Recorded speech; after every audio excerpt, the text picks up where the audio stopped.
అరే నువ్వు శనగలు కొనే తెలివి లేదు, నీకు మక్కలు కొనే తెలివి లేదు, సన్ఫ్లవర్ కొనడం ఆపేసి 20 రోజులు అయిపోయింది, వడ్లు కొనే తెలివి లేదు, జొన్నలు అయితే ఇదివరకు కొనుగోలు కేంద్రాలే స్టార్ట్ చేయలేదు. జైరాబాద్ లో, నారాయణ ఖేడ్ లో, జుక్కల్లో, కామారెడ్డిలో, ఆదిలాబాద్ లో జొన్నలు పండిన రైతులు ఇవాళ సంగారెడ్డిలో చాలా ఇబ్బంది పడుతున్నారు. జొన్నలు పండిన రైతులు కొంటవా కొనవా జొన్నలు ఏంది అసలు? రైతులకు ఒక క్లారిటీ సన్ఫ్లవర్ శనగలు ఆపేసి 20 రోజులు 20 రోజుల నుంచి వాళ్ళు మార్కెట్ లో ఉన్నారు రైతులు. పాపం జొన్న రైతులు నువ్వు కొంటవా కొనవా అయోమయ పరిస్థితుల్లో ఉన్నారు.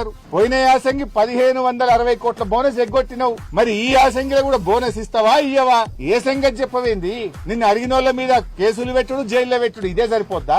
రైతులు ఎండల మారిపోతుంటే పట్టించుకునే తెలియలేదని ప్రభుత్వానికి, రైతుల కష్టాలని ప్రభుత్వానికి పట్టవా? లక్షల మంది రైతులు ఇవాళ మార్కెట్ యార్డ్లలో గోసపడతా ఉంటే నీ మంత్రి పోడు, నువ్వు పోవు, నీ అధికారులు పోరు, మీరేమో ఏసీలలో జూబ్లీ హిల్స్ ప్యాలెస్ లో కూర్చుంటే ఎండల రైతులు మాడిపోతున్న పరిస్థితి ఉన్నది. ఇప్పటికైనా రైతుల గురించి పట్టించుకో, ప్రజా సమస్యల గురించి పట్టించుకో, నీ 420 హామీల అమలు గురించి పట్టించుకో, నీ 6 గ్యారంటీల గురించి పట్టించుకుని నిజమైన పాలన అందించే ప్రయత్నం చేయి.